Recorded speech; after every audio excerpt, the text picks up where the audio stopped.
Capítulo 14. Em 6 minutos, o helicóptero que conduzia Trajano e Heleno chegou ao hospital em Rimondor, distante 15 quilômetros do local do acidente. Do heliporto do hospital, os dois foram levados ao setor de reanimação, onde deram entrada às 16 horas. Foram postos aos cuidados da equipe do professor Pierre Huguenard. Os demais sobreviventes haviam sido conduzidos em ambulâncias ao hospital de Longueuil, próximo ao local do desastre. No Henri Mondor, constatou-se que Trajano tinha queimaduras de 3º grau nas costas e nádegas e queimaduras internas nas vias respiratórias. Um exame de sangue acusou a presença de grande quantidade de monóxido de carbono. Heleno estava ainda pior. Apresentava queimaduras na face e no pescoço. Internamente, queimara o aparelho digestivo e respiratório. O nível de monóxido de carbono no sangue era superior ao de Trajano. Os médicos não precisaram de muito tempo para constatar que as chances de sobrevivência, nos dois casos, eram muito remotas. Supunha-se que ambos fossem tripulantes. Tomavam Trajano pelo comissário Sérgio Balbino, que morrera logo após ser retirado do Boeing. Na primeira nota oficial, que distribuiu na França e no Brasil, a Varig lamentou não haver sobreviventes entre os passageiros. O nome de Balbino apareceu na lista de feridos. O de Ricardo Trajano, na de mortos. Apesar das lesões, Trajano tinha momentos de consciência. Percebeu que o confundiam com um dos tripulantes. Preocupado com os pais, fez sinal às enfermeiras, pedindo-lhes papel e lápis. Rabiscou, em letras tremidas e desalinhadas, seu endereço, o nome de seu pai, Reginaldo Babo Trajano, e os números dos telefones do apartamento da família em Copacabana e do escritório do pai. No hospital de Longueuil, o comissário francês Alain Tercis, primeiro a abandonar o avião, foi também o primeiro a ter alta, no dia seguinte ao do acidente. Tercis concedeu uma série de entrevistas, retratando-se como herói. Disse, entre outras coisas, que fora o primeiro a detectar a fumaça e o primeiro a tentar apagar o fogo. Disse também que fora ele quem comunicara o incêndio à cabine de comando. A imprensa francesa adorou o francês herói. Sua foto saiu em todos os jornais. Em sua ânsia de dramatizar ainda mais o acontecimento, como se a morte de 122 pessoas já não bastasse, um jornal parisiense informou que o comandante Gilberto, ao sair do avião, dissera aos lavradores que o acolheram: "Sou um homem acabado." Outro jornal, não menos imaginoso, disse que o comandante entregara sua gravata à enfermeira Graciete, dizendo-lhe: "Estou à morte. Não preciso mais disso." À morte, Gilberto talvez não estivesse.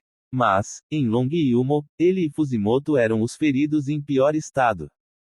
No Rio de Janeiro, a Varig localizara os pais de Trajano. Um representante da empresa avisara-os de que ele estava vivo. O senhor Reginaldo e Dona Cat viajaram ao encontro do filho naquele mesmo dia. A morte de Regina Leclerc caíra como um petardo na cidade. Seus amigos simplesmente não aceitavam que uma pessoa como ela, tão cheia de vida, tivesse morrido. Em São Paulo, Nancy, filha de Agostinho dos Santos, tomou conhecimento da morte do pai no momento em que concedia, de sua casa, uma entrevista à televisão. Sem saber do acidente, a moça cantava para o repórter um trecho da canção que Agostinho defenderia no festival, em Atenas, quando um vizinho entrou na casa com a notícia da morte do cantor. À noite, a emissora levou ao ar a imagem chocante da moça sendo surpreendida com a notícia. Em Brasília, o presidente Emílio Médici decretara luto oficial pela morte do senador Filinto Miller. Enquanto os vivos choravam seus mortos, os comunicados da Varig revelavam nas entrelinhas nítido constrangimento pelo fato de que 11 dos 17 tripulantes haviam se salvado, contra apenas um dos 117 passageiros. E, por mais que os jornalistas lhes perguntassem, os porta-vozes da empresa recusaram-se a comentar o fato de que boa parte dos comissários havia abandonado os passageiros, sendo que 3 haviam se refugiado no cockpit. Alguns dias depois do acidente, os tripulantes que sofreram ferimentos leves regressaram ao Brasil, com exceção do francês Tercis, que ficou com a família em Paris. foram recebidos por um batalhão de jornalistas. A Varig organizou entrevistas coletivas no Rio e em São Paulo, às quais compareceram Claunor, Zilmar, Galete e André, que puderam dar suas versões do desastre.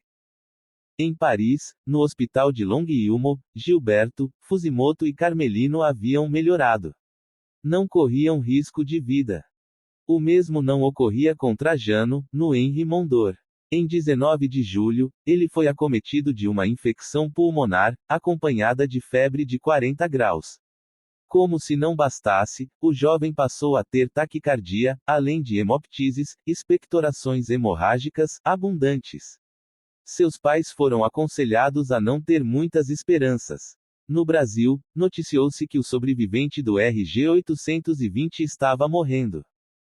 Em 22 de julho, Salvador Ramos Heleno, navegador do Varig 820, morreu no hospital Henri Mondor, de insuficiência renal, após 11 dias de suplícios. O total de mortos elevou-se a 123. Só no início de agosto se registraram as primeiras melhoras no quadro de saúde de Trajano. Em meados daquele mês, ele conseguiu pôr-se de pé e dar os primeiros passos. Perguntou sobre Agostinho dos Santos, que viajava à sua frente no Boeing. Nada lhe disseram, nem sobre a morte do cantor, nem sobre os demais passageiros. Alguns dias depois, entretanto, uma enfermeira exibiu-lhe um exemplar de uma revista brasileira, Fatos e Fotos, com as fotos dos corpos carbonizados. Só assim ele se deu conta da extensão da tragédia. Ricardo Trajano foi o último sobrevivente do 820 a retornar ao Brasil. Seu regresso se deu no dia 31 de agosto, 7 semanas após o acidente. Gilberto e Fusimoto haviam regressado no dia 12.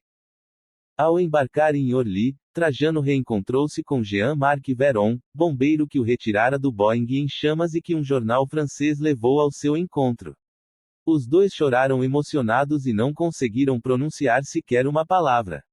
Para a viagem de regresso de Ricardo, a Varig transformou parte da cabine de um 707 em hospital ambulante.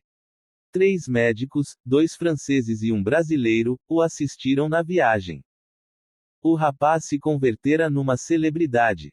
A Rede Globo de televisão conseguiu pôr no avião a repórter Cidinha Campos que, acompanhada de um cinegrafista, viajou ao lado do paciente e documentou o voo para o Fantástico.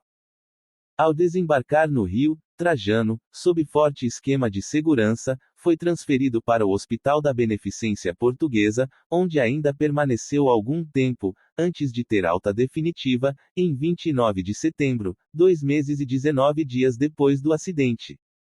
Como reparação pelas lesões sofridas, a Varig pagou ao passageiro sobrevivente $10.000 de indenização. Um ano após o acidente, Ricardo dirigiu-se calmamente à mesma loja da Varig, no Hotel Copacabana Palace, onde comprara a passagem no RG-820 e disse a uma atendente perplexa: "No ano passado, eu comprei uma passagem para Londres, mas o avião caiu e eu não cheguei lá. Acho que tenho direito a outra." E assim voltou à Europa, pela mesma companhia e na mesma rota. Durante o voo, visitou a cabine de comando, tal como fizera com Gilberto e Fusimoto. Dessa vez, pousou em Orly.